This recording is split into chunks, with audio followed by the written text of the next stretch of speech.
আসসালামু আলাইকুম, সবাইকে স্বাগতম। আমি সিয়াম ফ্রম সাউথ কোরিয়া। তো আজকে যে বিষয়ে কথা বলবো সেটা হচ্ছে আপনারা সাউথ কোরিয়াতে কিভাবে আসতে পারেন। তো সাউথ কোরিয়াতে আসার জন্য অনেকগুলো ওয়ে আছে। তার মধ্যে হচ্ছে যদি আপনি স্টুডেন্ট হয়ে থাকেন তো স্টুডেন্ট ভিসায়, আর অনেকে হচ্ছে ওয়ার্ক ভিসায় আসতে পারে। আবার অনেকে চেষ্টা করে হচ্ছে আপনার ল্যাঙ্গুয়েজ প্রোগ্রামে আসার জন্য। তো এখন যারা কাজের জন্য আসে আর কি, তো তাদের অনেক এটা লটারি যেটা হয়, আপনারা অনেকেই জেনে থাকবেন যে লটারির মাধ্যমে আবেদন করতে হয় এবং এটা অনেক লেন্দি প্রসেসের হয়ে থাকে। তারপরে কোরিয়ার কোনো হচ্ছে মালিক যারা আছে ওনারা যদি হচ্ছে আনতে চায় তাহলে হচ্ছে রোস্টারের মাধ্যমে আসতে পারে। আর যারা স্টুডেন্ট ভিসায় আসে পড়াশোনার জন্য তারা মোটামুটি নিজেরাই আবেদন করে, ইউনিভার্সিটিতে অ্যাপ্লিকেশনের মাধ্যমে আসে। আর অনেকে আসে ল্যাঙ্গুয়েজ প্রোগ্রামে, এটাও হচ্ছে এক ধরনের ট্রেনিংয়ের মতো। তো ল্যাঙ্গুয়েজ প্রোগ্রামে অনেকে আসে। তো কোরিয়াতে মূলত স্টুডেন্টদের জন্য যে সমস্ত সুযোগ সুবিধা দেয় সেটা হচ্ছে আপনাদের কোরিয়াতে অনেক ধরনের স্কলারশিপ আছে, যেমন গভর্নমেন্ট স্কলারশিপ যেগুলো আছে জিকেএস। তো এই স্কলারশিপে মানে বাতাস, তো এই স্কলারশিপে মূলত আপনাদের অ্যাপ্লিকেশন করা লাগে। তারপরে জিকেএস স্কলারশিপ থেকে গভর্নমেন্ট আপনাদের আসা, থাকা, খাওয়া এগুলো সব কিছু বেয়ার করে, আপনাদের টিউশন ফি, লিভিং এক্সপেন্স। তো যার কারণে জিকেএস স্কলারশিপ অনেকের পছন্দ এবং অনেকে অ্যাপ্লাই করে থাকে। আর হচ্ছে আরও অনেক ধরনের স্কলারশিপ আছে ইউনিভার্সিটি থেকে দেয়, যেমন আপনাদের ধরেন ইউনিভার্সিটি থেকে অনেক সময় আইএলটিএসের ওপরে স্কলারশিপ দেয়, অনেক সময় না বেশিরভাগই স্কলারশিপ আইএলটিএসের ওপরেই দেয়। যেমন আইএলটিএসে যদি আপনাদের 6.5-7 থাকে তাহলে স্কলারশিপ পাবেন আর কি। তো স্কলারশিপের বিষয় হচ্ছে স্কলারশিপ পাওয়ার পরে সেকেন্ড সেমিস্টারের আপনার রেজাল্টের উপর স্কলারশিপ আবার ডিপেন্ড করে যে আপনার স্কলারশিপ থাকবে কি না।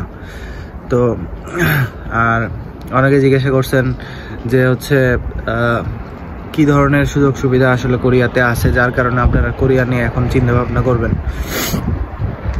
তো দেখবেন অনেকে যারা কোরিয়া আসছে বা কোরিয়াতে আমরা যারা আসছি তারা আমরা অনেক সময় বলি যে অনেক লাখ লাখ টাকা ইনকাম করা যায়, এই করা যায়, সেই করা যায়। অবশ্যই করা যায়, কিন্তু আপনার যদি সেই ধরনের অপরচুনিটি করে নিতে পারেন তাহলে পসিবল। আর স্টুডেন্টদের জন্য হচ্ছে পার্ট টাইম, ইন্টারন্যাশনাল স্টুডেন্টদের জন্য আর কি, যে ইউনিভার্সিটির পড়াশোনার পাশাপাশি আপনারা পার্ট টাইম জব করতে পারবেন। তো পার্ট টাইম জব ডিপেন্ড করবে আপনারা কি ধরনের কাজ করতেছেন, আপনাদের ক্লাস কয়দিন আছে, এটা সব কিছু ডিপেন্ড করবে। এখন ব্যাচেলরের যদি কথা চিন্তা করেন, ব্যাচেলারে যারা আসে তাদের কি হয়, তাদের অনেক সময় ক্লাস অনেক সময় বেশি থাকে, যেমন 3 দিন 4 দিন অনেক সময় ক্লাস থাকে। তো সেক্ষেত্রে পার্ট টাইম খুঁজে পাওয়া এবং পার্ট টাইম করা অনেক কঠিন হয়ে যায়। আর যারা তো পেয়ে যান তারা তো আলহামদুলিল্লাহ আর কি, যে কাজ করতেছেন অনেকেই। আর বেশিরভাগ এই জন্য ব্যাচেলররা করে কি, দিনের বেলা যেহেতু ক্লাস থেকে কাজ করতে পারে না, রাতের টাইমটা বেশি চুজ করে আর কি, যে রাতের বেলা কাজ করার জন্য। তো আপনারা যারা ইন্টারমিডিয়েটের পর ব্যাচেলর করতে আসতেছেন, একটা জিনিস মাথায় রাখবেন, আপনারা যদি কাজও করেন, রাতের কাজও যদি করেন, তাহলে সারাদিন ক্লাস, রাতের বেলা কাজ। আর বাংলাদেশের মতো না আর কি, যে আপনারা এখানে থাকবেন, ঘুমাবেন, খাবেন, দাবেন, চলবেন, এরকম না। তো আপনাদের কাজ ঠিকই করা লাগবে। আর জীবনযাত্রা যদি উন্নত করতে চাই আমরা, তাহলে অবশ্যই তো কাজের বিকল্প নাই। আর যারা মাস্টার্সের জন্য চিন্তা ভাবনা করতেছেন তাদের সবার আগে একটা কথা বলে রাখি, সেটা হচ্ছে আপনারা স্কলারশিপ তো আইএলটিএসের উপর নেওয়ার চেষ্টা করবেনই, এবং যদি সায়েন্স ব্যাকগ্রাউন্ডের হয়ে থাকেন তাহলে অবশ্যই ট্রাই করবেন যে হচ্ছে স্কলারশিপ মানে ফান্ড নিয়ে আসে আর কি। ফান্ড নিয়ে আসে বলতে যেসব ইউনিভার্সিটি থেকে অথবা প্রফেসররা যেসব ল্যাবে ফান্ড দেয় এবং যেখানে ফান্ডের ফ্যাসিলিটি আছে এরকম জায়গায় চেষ্টা করবেন যে অ্যাপ্লাই করার এবং একটা আপনার ব্যাকগ্রাউন্ডের উপর একটা নির্দিষ্ট ফান্ড নিয়ে আসার। আর আরেকটা বিষয় হচ্ছে আপনাদের দেখবেন যে আপনারা মাস্টার্সের জন্য প্রফেসরদের যাদের মেল দিবেন, তো মেল দেওয়ার পরে ফান্ডের বিষয়ে আগে আলাপ আলোচনা করবেন যে কত দিবে বা থাকা খাওয়ার খরচ কীরকম। কারণ ব্যাচেলরে তো তেমন একটা ইউনিভার্সিটি থেকে অত প্রেশার কোনো কোর্সে ওইভাবে নাই, কিন্তু মাস্টার্সের কিন্তু আপনাদের অ্যাকচুয়াল রিসার্চের কাজ অথবা ফিল্ডের কাজ করা লাগবে। তো যার কারণে আপনাদের নিজ নিজ ব্যাকগ্রাউন্ড থেকে চেষ্টা করবেন যে ফান্ডের ব্যবস্থা করার ল্যাব থেকে। আর যারা ব্যাচেলারের জন্য চিন্তা ভাবনা করছেন, ব্যাচেলারে আপনারা আসতে পারেন আর কি। এখন ব্যাচেলারের যেহেতু ক্লাস বেশি থাকে, চেষ্টা করবেন যে ক্লাসগুলো যেন তাড়াতাড়ি কভার করা যায়, অর্থাৎ 4 দিন যদি ক্লাস হয় আপনাদের, চেষ্টা করবেন কোর্সগুলো এমনভাবে নেওয়ার যেন 2-3 দিনের মধ্যে সারাদিন ক্লাস করবেন এবং বাকি যেগুলো আছে ওগুলো যেন মানে আপনার অফ ডে মধ্যে থাকে আর কি।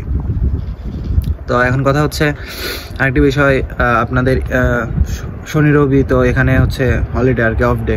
তো শনি রবিবারে তুলনামূলক আপনাদের কাজ কম থাকে এবং বেশিরভাগই উইকডেসে কাজের চিন্তা ভাবনা করে। তো যেহেতু এখন অনেক শীত এবং মার্চ ইন্ডিকে যারা আসবেন তারাও শীতের মধ্যেই পাবেন আর কি। তো চিন্তা ভাবনা করবেন একটু ফিনান্সিয়ালি টাকা পয়সা একটু হাতে নিয়ে আসার, কারণ শীতের মধ্যে কাজ তুলনামূলক আসলে অনেক কম, এই জন্য বারবার বলতেছি। তো আরেকটি বিষয়, কাজ পাওয়ার অপরচুনিটি কীরকম, কাজ পাওয়ার অপরচুনিটি ডিপেন্ড করবে আপনি কতটুকু ভাষা জানেন।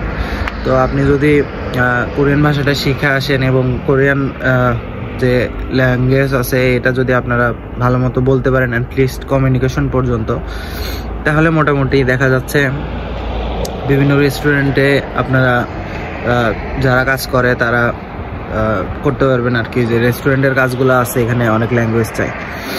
আর যারা চিন্তা ভাবনা করতেছেন যে IELTS না দিয়ে কিভাবে আসা যায়, তাহলে হচ্ছে আপনাদের ল্যাঙ্গুয়েজ প্রোগ্রাম যেটা আছে, অর্থাৎ কোরিয়ান টপিক লেভেল 3 কমপ্লিট করে আপনারা ব্যাচেলার করতে পারবেন যদি IELTS না দিয়ে থাকেন।